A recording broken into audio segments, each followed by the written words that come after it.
Time now for Michigan's #1 outdoor radio show, Mike Avery's Outdoor Magazine. Outdoor Magazine is brought to you by Jay's Sporting Goods, the Yider Insurance Group, Forward Corporation and T.R. McTaggart, Angler Quest Boats, Security Credit Union, Garber Chevrolet, and by Michigan Brand Meats. Now, here's Mike Avery.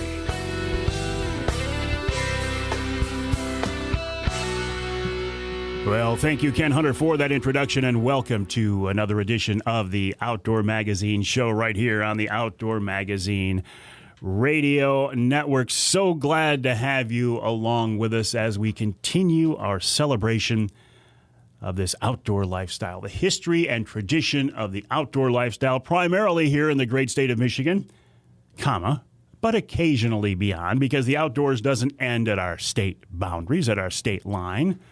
But I'm a Michigan guy. I am. Through and through, I'm a Michigan guy. The radio show, airs on Michigan radio stations. And I have had some people online criticize me. They say, it's a good show, but he's always talking about Michigan. Well, yeah, I am. I am. Because that's my frame of reference. I mean, I've been blessed to be able to do some pretty cool outdoor activities at some pretty cool places across the globe, courtesy of the TV show. But these days, I've brought it back home. I brought it back to Michigan. And this is one of those states where you can do what I do and make a career in the outdoors and outdoor communication and concentrate just on this state. And not everywhere. You can't do that everywhere. For example, say if I lived in New Jersey, and nothing against New Jersey, I have friends in Jersey who are avid outdoorsmen and women, but it would be kind of hard or harder to make a career in the outdoors in New Jersey than it is here in the great state of Michigan. So I've been, and listen, that's luck. That's a divine intervention. That's my parents. I had no say in ending up here in Michigan. It's just where I ended up, but I'm glad I've been here, and it's where I will finish out my career if I have anything to say about it. Speaking of growing up here in Michigan, I had a pretty cool experience here a couple of days ago, certainly since we've last talked here on the radio show. I had the opportunity to hunt a prime piece of property owned by my buddy Scott in Montcalm County. And actually, it was only about 20 miles north of where I grew up. But it was I'm telling you, beautiful piece of land. Rolling hardwoods, a bunch of beautiful food plots, and lots of deer. And Scott had invited, and his dad, Neil, who I've known both of these guys for a long time. We actually hunted elk in Colorado. And to go back farther than that, Scott's dad, Neil, used to play football against my dad, Jerry, back in the late 50s. So that's how far back that connection goes. So to have the opportunity to hunt their family farm was a real treat. It was a real blessing. And Scott invited me over because he was feeling sorry for me. That's what it comes down to. I don't know if he would say that, but that's what it comes down to. He was feeling sorry for me because I haven't been seeing a lot of deer this year. And I have not had a shot at a deer this season, either with my bow or with a rifle. Must be the DNR's fault, right? I get a kick out of people. I'm not saying deer. It must be the DNR's fault. Yeah, well, it's not the DNR's fault in my case. I think God is challenging me. I have set this goal of wanting to shoot a doe with my recurve, and I think God is saying, how bad do you want to do it? How bad do you want to sit out there in the cold and try to finish out this season and try to accomplish the goal? Well, I mean, it's not my number one priority in life. And if I don't do it, I'm not going to curl up in the fetal position until next October 1st. But it is something I still want to do. It's something I still want to accomplish. And I've got at least a couple of more hunts planned here in Michigan to try to make it happen. But on this day, the guys had one of the Primal tree stands, Wraith 270 see-through ground blinds set up for me. And by the way, I know how they bought it. They bought it at outdoorpregame.com using the promo code Mike20, which means they can get the blind for $200. Pretty good deal, huh? And that, by the way, that promotion is still going on. So they catered to me. This was an easy hunt. They knew where the deer were. They knew where the blind needed to be. They had a blind set up for me. All I had to do was go out there and sit in it. They said, "You're going to see deer here tonight. There's deer moving through there every night." Well, there wasn't on this particular night. I never saw a deer. As we drove around the property after dark to see what was moving, there were deer moving all over the place. Didn't happen to be where I was. And it's kind of the theme of my season this year is that I'm not seeing a lot of deer, and it's nobody's fault but my own. But I can't figure out what it is. I admit that I'm not taking things as seriously as I probably should. I'm not taking scent control as seriously as I probably should. I mean, I do play the wind. I do try to be as scent-free as possible.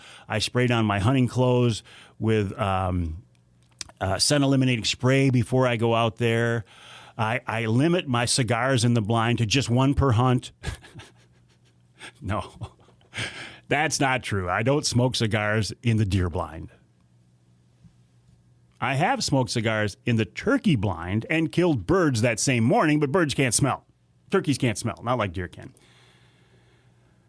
I think what it is, it's a matter of, because I've been out of deer hunting for several years, I think I need to reteach myself how to do it, how to be more observant, how to look for deer, how to see deer, how to move when the deer are around me. I have a lot of confidence with turkey hunting. I have a lot of confidence with bear hunting, but my deer hunting confidence isn't there yet.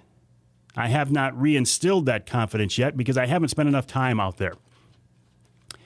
And I'm a big believer in confidence, not so much in luck. I do believe in good luck, especially hunting and fishing, but I don't believe in bad luck. I think you can change the odds, maybe never in your favor completely because we're dealing with wild animals and they're going to do what they want to do when they want to do it. But we'll see. We'll see. I do, like I say, I got a couple of more hunts planned, and we'll see if we can make it happen. And if not, I will shift that goal to 2021. Speaking of hunting, I want to remind you about the Pure Michigan Hunt. This is something the DNR is doing that I think is absolutely a great opportunity. It will cost you $5 to enter, and of course, there's no guarantee that you're going to win, but you can enter multiple times, as many times as you want. You can do it online at the DNR's website or at any licensed agent. $5 multiple times. Deadline is, I think, the 31st. They draw 3 winners, and each of those winners gets a bull elk tag. Actually, you get an either sex tag, but I think anybody who has an either sex elk tag and decides to shoot a cow is probably missing an opportunity of a lifetime. You get a bear tag any season, any bear management unit. So those 2 things right there are enough for me. You get you get some managed waterfowl hunts. First pick at some managed waterfowl areas. I would give those to my waterfowl hunting friends. And you get several $1,000s worth of hunting gear, courtesy of some Michigan-based companies. So I'm all in favor of that. And you get a turkey license as well. But, you can get those anywhere these days. $5, multiple entries, some great prizes. Deadline is the 31st. Don't forget about that. Every year I talk to people say, "Oh, Avery, you were talking about it," and I forgot. I'll probably, I put in a couple times. I'll probably put in a couple more. And sooner or later, I'm telling you right now, before my time here on Earth is done, I'm going to win the Pure Michigan Hunt. It's going to happen. It's going to happen. And when I do, people will say, "Oh, you got an in the DNR. You won because whatever." Hey, I also heard, and I think this is true. I guess I should have verified it before I start talking about it, but I heard that they're going to have the spring turkey season opener on a Saturday again in the spring of 2021. I am deeply disappointed to hear that. Now, I know why they did it. They did it to make a Saturday opener, so they made a Saturday opener so more people could be involved. so more people could have the chance to be out there. And I that's a great idea. I want as many people out there hunting and fishing as we can get. But for a guy like me who has a flexible schedule, I didn't enjoy it because where I was hunting the opening day of spring turkey season, I heard more shots than I heard the opening day of firearm gun season. So it worked. There were people out there in the woods turkey hunting. So from that perspective, it worked. But it diminished the quality of my hunt, that's for sure. What else is coming up? We did just, listen, I got to talk about this. This is the last time you and I are going to talk before Christmas. Merry Christmas to you, by the way. I know that Christmas has to be Santa Claus and Christmas trees and presents for the kids. I know that. I get that. But I would just ask you, as we celebrate this Christmas holiday, especially this year when things have been a little bit out of kilter, a little bit weird, a little bit bad, that you would please keep in mind the real reason for Christmas. The reason we have Christmas is the birth of a Savior. And don't we need that hope these days? So in your Christmas celebrations, please don't forget that there's a bigger reason for Christmas. And it is a meaning that can give your life more meaning. Please keep that in mind. We'll take a break here in the Outdoor Magazine Show. When we come back, talk a little spearing, early season spearing right here on Outdoor Magazine. Ground blinds are a great option for hunters. They're safe, protect you from the weather, and they hide your movements. And the new see-through blinds take ground hunting to the next level because you can see out, but the game can't see in. Until now, you've had to pay a lot of money for that feature, but not anymore. Primal Tree Stand's new Wraith 270 see-through blind is just $200 if you go to outdoorpregame.com and use the promo code Mike20. The Wraith 270 features 270 degrees of visibility, silent slide windows, and it weighs just 16 pounds. It's lighter and less expensive than the competition. To get yours at the discounted price, go to the website outdoorpregame.com. That's outdoorpregame.com and use the promo code Mike20. That'll drop the price to just $200. Again, go to outdoorpregame.com, use the promo code Mike20, and you can get a new Wraith 270 see-through blind for just $200. I think you're going to thank me for this one. You know, it's always a pleasure for me to find new businesses to work with, and this time I want to tell you about a company I use to put graphics on my new Silverado. Sign Image in Saginaw did a great job in coming up with a design for my truck, and they did a very professional job of installing the wrap as well. I started out with a hand-sketched idea of what I wanted, and the folks at Sign Image took it from there. The truck looks great, and I'm getting lots of compliments. But Sign Image does more than just wrap vehicles. They're a full-service graphics shop, and they specialize in signs and electronic message centers. In fact, they were voted the best sign company in Michigan 3 years running.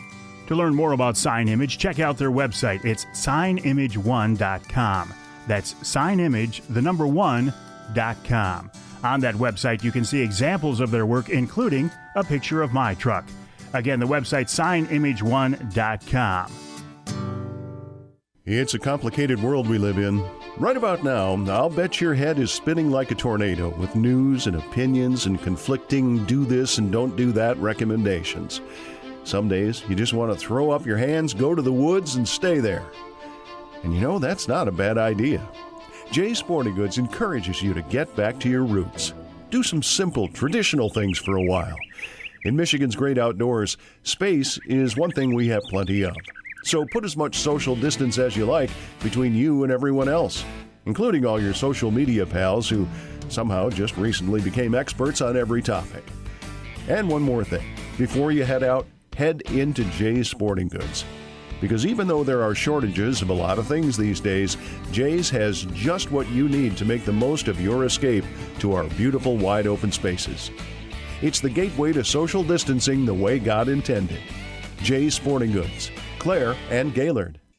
Hey, you like to hunt for different game in changing conditions, but it can be expensive to buy hunting clothes in every pattern. Well, now there's a way to change your camo without breaking the bank. With VersaSkins, you can buy one set of hunting clothes and change the pattern to suit your surroundings. You can switch from whitetail to waterfowl, blaze orange, and snow camo by just snapping on a new skin. Plus, VersaSkins keep you warm, dry, and protect you from the elements. To learn more, check out the website versaskins.com. VersaSkins, just change the skin for the season you're in. When you buy a Michigan hunting or fishing license, you're helping to fund conservation efforts across the state. The majority of funding for taking care of Michigan's fish and wildlife comes from you, hunters and anglers, not state taxes. So on behalf of the Michigan Wildlife Council, we'd like to thank you for your part in ensuring that Michigan's hunting and fishing heritage will be here for generations. Learn how the Michigan Wildlife Council promotes the role of hunting and fishing at hereformioutdoors.org.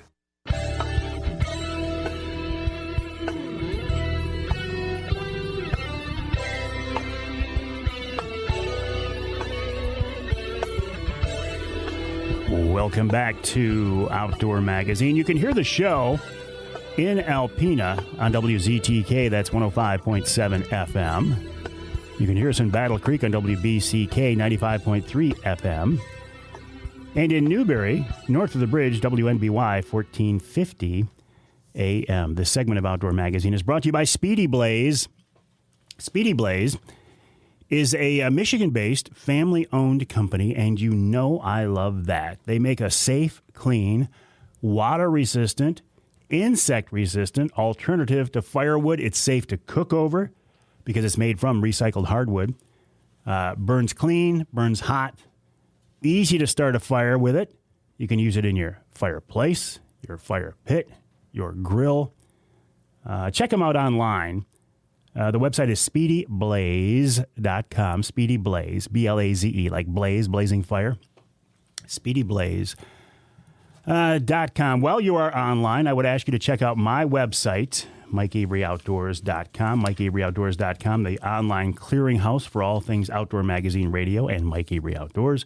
And check out this website, mi-darkhouse.org. mi-darkhouse.org. That's the website of the Michigan Darkhouse Anglers Association. These are the folks who I am fascinated by because they take, I think they combine hunting and ice fishing into this activity that's been a Michigan outdoor wintertime tradition forever, spearing. Jason Michalski is a very active member in that group and an avid Darkhouse Angler with us now on the Outdoor Magazine phone line. Jason, welcome back to the show. How are you? Good. Thanks for having me on, Mike. Hey, listen, always a pleasure. And while I was doing my live show here in the studio before the radio show fired up, I was talking to several people in the North Country telling me there is indeed early ice on a lot of lakes in the North now. Yeah, here locally, we had a few inches, a good start. A few guys were getting out just off the shore in a couple foot of water. But then the snow came, and I know that slushed everything up. And I haven't heard too many reports since then. I hear Houghton Lake, there's been a few guys out, and that's about it so far. Yeah, Houghton, St. Helen, and Spider are the three that I heard about this morning that people were out on. Right. So it's coming, Jason. Yeah, it's almost here. Another week or so, maybe. And you, of course, like so many of us who enjoy the outdoors, you rely so completely on Mother Nature. Right. Yeah, it's early ice. You got to have the cold weather. The snow's got to stay off. We'd be out on a couple inches, probably everywhere by now. Yeah. But the snow really, really hurt us. Tell me about your group. Michigan Darkhouse Association. Michigan Darkhouse Angling Association. Basically, we fight, to keep our sport relevant. Back in the old days, everybody's spirit was a livelihood. And nowadays, a lot of people don't see it that way. With the catch and release, push, there's been a lot, pressure really to release every fish that you see and catch and not keep anything, which, we do look and release. We talk about that a lot. You don't harm fish. You're not catching multiple fish, hooking them deep. You can look at them, you can let them go, take one to eat, take your limit if you want it. but they go unharmed. So we look at conservation aspect too, but we also try to keep the sport, up front, make sure that's not forgotten. It comes down to DNR meetings and, look at the biology, everything. We try getting relevant studies, look at the fish and make sure we can support our sport and that it's there for generations to come.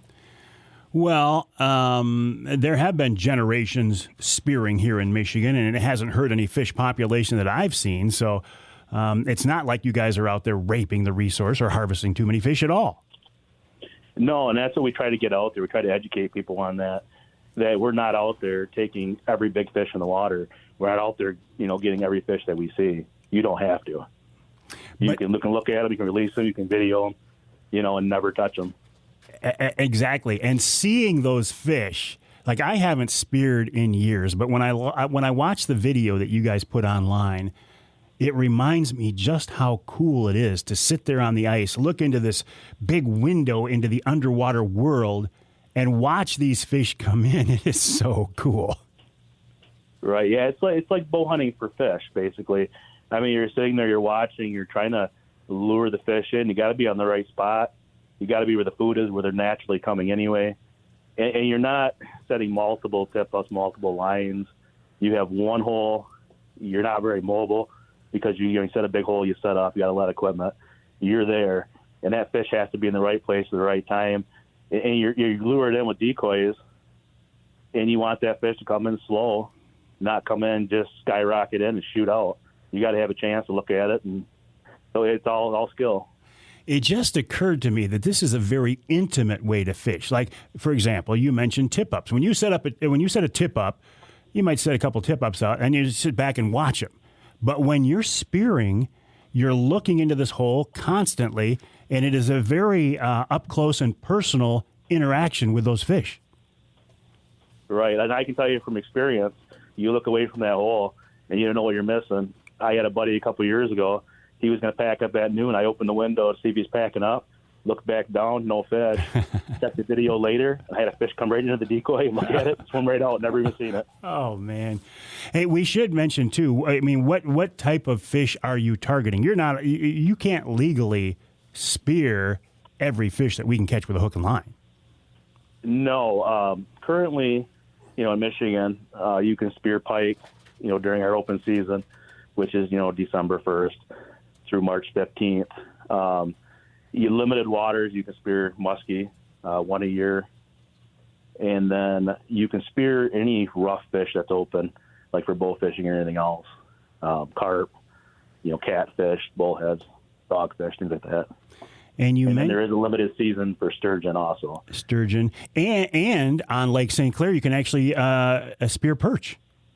Yeah, I guess we don't want to forget about perch. I'm north, so I tend to forget about that. Sure. But yeah, there is the season for perch, which that season was shortened because of our push years ago.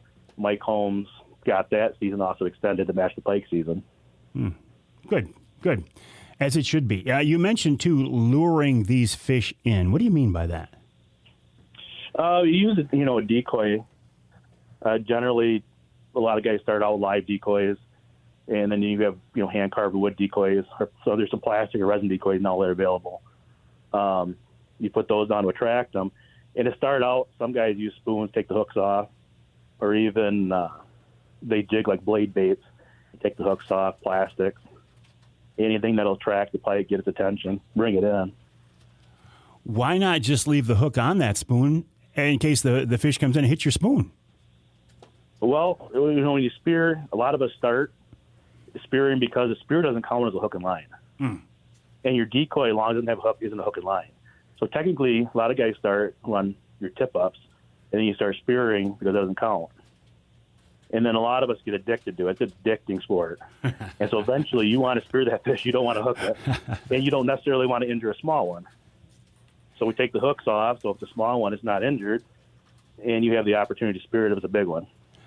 And that you want to take for dinner. And this goes back to your comment at the beginning of the conversation about selective harvest.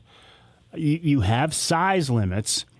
But, if I catch a small fish while I'm trolling, I bring it into the boat, I look at it and go, he's obviously small, or I have to put him on a measuring tape to verify. But how do you do that when you're looking through a hole and that fish is 6 feet below you in the water? Well, we always say, if you don't know, don't throw. You got to be certain. You don't want to make a mistake. But basically, a good way to start out, no size limit lakes, where you're out 1/24, and 4 under, or 5 fish, no size, under that. Those are perfect chances to get a fish, see what they look like in the water, get your bearings. But out on a normal lake with a standard size limit, at 24 inches, 2 fish, or even St. Clair's got 5 fish over 24, you want to set your decoy, put 2 decoys down, set them 24 inches apart. That's a very good way to look at it.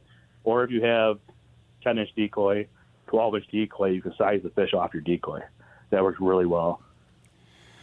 I bet after a while, the more you do it, you start to get pretty good at judging the size of them. Yeah, and we always say, keeper pike have shoulders, which behind the gills, when they get 24 inches or bigger, their nose isn't pointed, they're not as skinny. They start filling out, kind of muscular looking across the gill plates. Mm-hmm. They get shoulders, and they just have a different look to them. And eventually you get to know that. You can actually tell when they're above 30 inches, they look really meaty, got a mean look to them. And then one pike above 30, that 40-inch range, gets a flat across its back. And it's almost like it's flat, and then the sides roll out around it. Well, I got to believe when a 40-inch fish comes into your hole, there's no second guessing that. I mean, you got a hog below you, right? Oh, there's no second guessing. A couple years ago, I got fish out of the same hole a week apart. The first one was 40 inches, and it was 15 pounds. Second one was 42 and 20 pounds, and there was no second guessing. just get the spear down there, get in that fish. So, all right, so 2 trophy fish out of the same hole. What was it about that spot that made it such a honey hole? Well, it was later in the season, so the fish were coming shallower, but also it was the food. It was on a nice drop, coming up out of deep water or shallow water, and then the area was just full of perch and shiners. The perch were chasing the shiners around, and then pike were in there following them. You'd have perch pile in, and all of a sudden the perch would scatter. And then a few minutes later, here'd come a fish out of nowhere. Is it legal? Could you chum? Could you put a bunch of dead minnows down there on the bottom, or will a pike not feed off the bottom anyway? Pike will feed off the bottom. And I know there's a few guys that I've heard that would get a smelt or maybe like a big herring, something oily, greasy, and stick it on the bottom, hoping to attract them with scent. And I've done it when I first started with dead smelt, similar to use a tip-up. Mm-hmm. You'd hang a dead smelt down about midway, and I've had fish come right up, push it with his nose, and shove it right up under the ice. In all of these things, you get to sit there and watch, and sometimes you guys are videotaping, and you can share it with the rest of us like me. Hang tight, Jason. We got to take a break here on the Outdoor Magazine Show. We're talking with Jason Michalski of the Michigan Darkhouse Anglers Association, the website mi-darkhouse.org, mi-darkhouse.org. If you're looking for something to do this winter, maybe something a little bit different, that will really tap in to our Michigan outdoor heritage, spearing is a great thing to take a look at. mi-darkhouse.org. We'll take a break.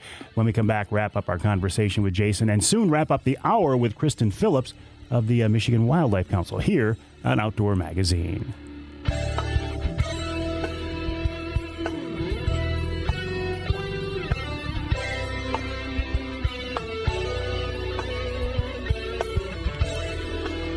You can hear the Outdoor Magazine Show in Traverse City on WTCM. That's 580 AM. You can hear us in St. Joe on WSJM 94.9 FM. And you can hear us north of the bridge in the Sioux on ESPN 1400 WKNW. This segment of Outdoor Magazine brought to you by Boning Archery. Boning, next year, 2021, celebrates 75 years in the archery industry. How cool is that? Think about that. Think about the accomplishment that is, to be a leader and innovator in an industry and to be one of the pioneers. Started by Roland Boning, invented Ferrule-Tite to glue broadheads to wooden arrow shafts back in 1946. These days, Boning continues to innovate, come up with new products for target archers and bow hunters as well. Check them out online at boning.com, B-O-H-N-I-N-G, boning.com. And here, as we start the new year, I'll be sure to get somebody from Boning on to talk about this 75th anniversary, the celebration. Right now, though, we're talking with Jason Michalski of the Michigan Darkhouse Anglers Association, the website mi-darkhouse.org. Jason, a fascinating sport, a great wintertime activity. How would somebody get started? I mean, basically, nowadays, there's so many ways you can reach out and get a mentor, or get advice, talk to anybody. You reach out to any of us through Facebook on our pages, and we'll answer any questions. And then you got the Michigan Sportsman's Forum. There's a spearing section on there. We're always happy to help and guide anybody. In the old days, you didn't have that. You had your grandpa, or you had friends, or your dad, whoever was in there and got you going. Yeah. These days, a lot of people don't have that. But, I mean, to get going, you don't need a whole lot. Like I said, you can use stuff in your tackle box, an old spoon for a decoy. You just got to find a spear. Most people already have the fishing equipment to make a hole. It's basically an auger and a spud is really all you would need to get started as far as hole making. And how big of a hole do you make here? There's some guys that use a hole as small as 2x2 and sit in, a little one-man flip over. Me personally, I have an Eskimo 3i, so 6x6. So a lot of times my hole is like 2.5 foot by 5 foot. Mm. And what about this spear? What does it look like? How big is it? I like a handle about 6 foot. Generally, pike spears are probably 5 to 6 foot in length. You want an inch to inch and a half between your tines. Most spears are between 5 and 7 tines. A lot of 9 tines are coming out now these days. Your weight is anywhere from 5 pounds upward to 10 or 11 pounds. So you want something with some good weight to hold the fish down. But also you want some good barbs. Some of the spears mass-produced have cut barbs, which, for shallower water, they work great. If you're in deeper water, you got to pull the fish up a little bit. You want some good, meaty, welded, or, bigger than your standard cut barb most of the time. And there's some kind of a line on the end of this. So when you let loose of that spear, you can retrieve it and hopefully the fish. Yeah, and you want to make sure that's tied off. That's you don't tie it off. Why not get your spear back? But generally, most of the old timers will tell you that your spear's effective for twice its length. So if it's 5 or 6 foot, you got double that, 10 to 12 foot. So you want a rope about double that length. If you got a 6 foot spear, you want at least 12 foot rope. I spear deeper water, so I use about 20 foot of rope normally, just to be on the safe side.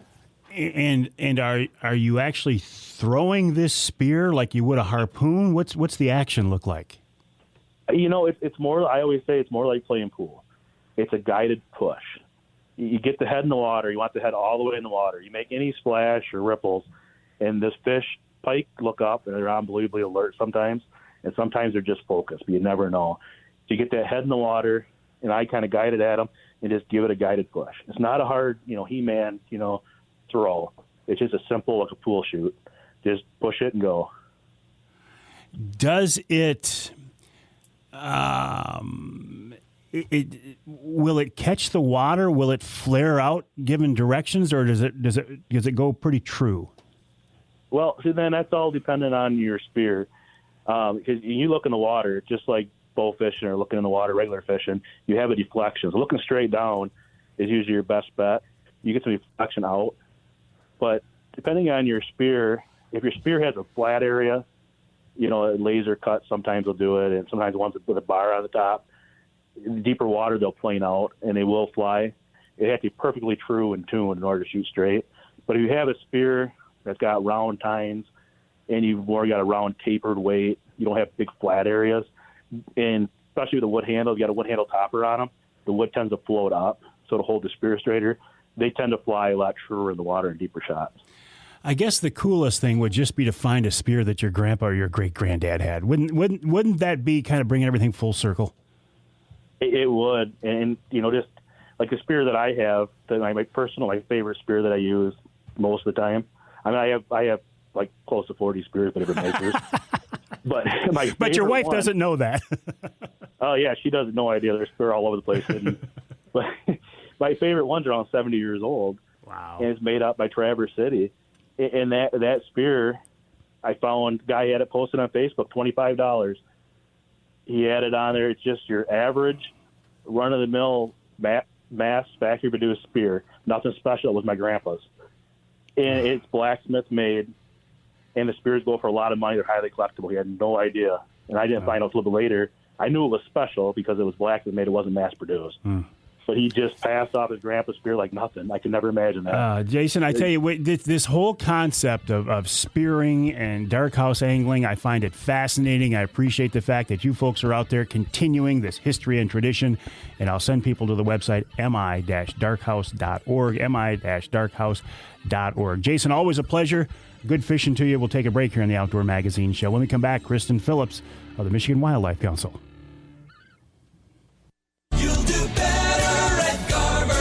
At Garber Chevrolet in Midland, Saginaw, Linwood, Caro, and now Chesaning. We're better for a reason. Like Garber's low price guarantee. Get incredible everyday low prices on a new Chevy Equinox, Silverado, Traverse, or Trax. Think you found a better deal somewhere else? Bring it to us, and we will beat it. Getting more options and choices is always better. And Garber's combined inventory is the Great Lakes Bay region's largest selection of new Chevrolets. Browse online at GarberChevrolet.com. Then use our Buy From Home feature to purchase entirely online. And Garber Chevrolet's customer service is in a class of its own. We always put your needs first. Better prices, better selection. There's a reason why you'll do better at Garber Chevrolet in Midland, Saginaw, Linwood, Caro, and now Chesaning. Home of the low price guarantee. Online at GarberChevrolet.com. Chevy, find new roads.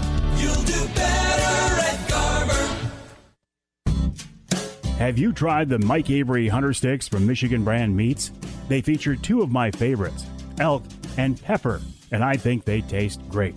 I've been working with the Grillo family of Michigan Brand for a few years now, and I couldn't be happier. Michigan Brand is family-owned and based right here in Michigan, and they make lots of great products. From jerky, sausage, and those hunter sticks to their famous Michigan Brand hams, you can't go wrong with Michigan Brand meats. Plus, Michigan Brand can process your boned-out wild game, too. Check out the website, michiganbrand.net, for more info. That's michiganbrand.net. You can buy the Mike Avery Hunter Sticks on that website. Plus, you can get them at Jay's Sporting Goods, all Forward convenience stores, Jack's Fruit Markets, and many other great stores, too. There's a complete list on the website. Again, that's michiganbrand.net for the Mike Avery Hunter Sticks, the outstanding Michigan Brand hams, and lots more. michiganbrand.net. Security Credit Union wants to thank you for helping to make them one of Michigan's fastest growing credit unions. Check out Security's Debit Rewards program, where you can earn points just by using your debit or Titanium Rewards credit card. Redeem those points for great gifts and merchandise. Or how about the Save to Win account? That's a Security Credit Union account that gives you all the benefits of a traditional savings account, plus the chance to win big. Every $25 you deposit into this share certificate earns you an entry into the monthly and quarterly drawings. The more you save, the more chances to earn, up to 10 entries per month. You'll build up your savings, earn interest and dividends, and have a chance at multiple prizes. And remember, Security Credit Union loves to work with outdoorsmen and women, and they can help you with your next outdoor adventure. Check them out online at securitycu.org. That's securitycu.org. Federally insured by the NCUA. The folks at Yider Insurance Group know you have lots of money invested in your hunting and fishing gear, and they want you to be protected. The Yider family has been in the insurance business for more than 75 years, and they build a reputation for taking great care of their customers. As a full-service agency featuring auto owners insurance, Yider can insure your fishing and hunting gear, your boat, snowmobile, ATV, and trailer, just about everything you depend on for your outdoor adventures. Yider also specializes in protecting outdoor-related businesses, From fishing guides to shooting ranges, anything for the great outdoors. The folks at Yider can help you because they're hunters and anglers themselves, and they know what we need from an insurance company. For more info, go to their website, huntingandfishinginsurance.com. That's huntingandfishinginsurance.com. Or call them toll-free at 800-975-6473. I trust the Yider Group and auto owners for all my insurance needs. Because with Yider and auto owners, you've got friends in the outdoor insurance business.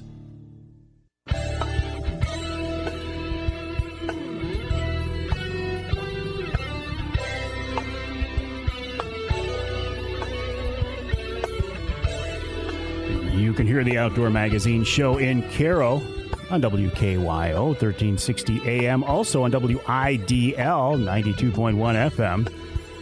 You can hear us in Muskegon on WKBZ 1090 AM. And north of the bridge in Iron Mountain, WMIQ 1450 AM. The segment of Outdoor Magazine brought to you by MUCC's On the Ground program. OTG is a program to improve habitat for fish and wildlife across the state. For details, check out the Michigan United Conservation Club's website, mucc.org. That's mucc.org. Kind of continuing our conversation now about promoting the outdoors, promoting the history and tradition. Jason Michalski of the Michigan Darkhouse Anglers, spearing a wintertime outdoor tradition. But we're trying to, here in Michigan, to preserve all of our outdoor-related activities, hunting and fishing and shooting and trapping. And a group formed to do that a few years ago, the Michigan Wildlife Council. When I found out what these guys were going to be all about, I said, I need to work with them. And I think they're doing a great job. Kristin Phillips has been a member of the Michigan Wildlife Council, I think, since the beginning, and with us now on the Outdoor Magazine phone line. Kristin, welcome to the show. Hi, good morning, Mike. Thanks for having me. Hey, listen, a real pleasure. Is that correct? Haven't you been on board since the beginning? I guess, yeah, I've been working with the group. As the board is established, the director of the DNR has a permanent position on that board. And so I sit in as a delegate, and I have done that for the last several years. A couple of questions. How is the campaign going, and has the message been consistent, or have you had to tweak it a little bit along the way? Oh, that's a great question. So things have been going really well. And as you know, when we first started with the council, there was a 5-year strategy to adjust the message as we went along, and it was based on research of opinions and awareness and understanding of hunting and fishing and wildlife management in Michigan. And so, over the years, we started out by making a connection, building trust around the name of the Wildlife Council, started with some soft messaging, educating on management, and started to move into deeper messaging about funding coming from hunters and anglers. And over this past year, showing more direct images with hunters, with anglers, pointing to those people and those activities being a source of funding for all of the conservation and enjoyment that people have with our wildlife here. So yeah, we've definitely been changing the message. It was part of a plan, and using research to guide, looking at how people are responding to the message. Are they recognizing it? Are they learning? And then, continuing to deepen the message over time. And so every year there's a statewide survey where they go and do, survey people across the state and ask questions about understanding and awareness and values about all aspects related to hunting and fishing and wildlife management. And we're seeing a change. We're seeing an improvement in some of those numbers. So that's really encouraging. Approval of hunting has been high. Hunting and fishing has been high, has stayed high. And then there's other pieces of awareness and education that we continue to measure about wildlife management, economic impact of hunting and fishing, the values of conservation and things like that. And we're seeing those numbers track up over time. So those are all really good, positive metrics that we're seeing. Kristin, when the campaign first started, I had a lot of my hunting and angling friends, the hardcore people, say, "Well, listen, what do we care what the non-hunters and anglers think of us?" But it is critical, right? Because they're the ones who vote. We're outnumbered, and they are the ones who, in some ways, will determine our future as hunters and anglers. Yeah. And, when we first did the research, we look at the population of Michigan, around 10 million people. And we know from our license sales, I also work for the DNR, we know with our license sales, about 7% people in Michigan hunt, about 10% fish. And according to our research, 7 or 8% of people, believe that there should be no kind of hunting. And then then you have the whole group of people in the middle. So yeah, there's a lot more people that don't do it.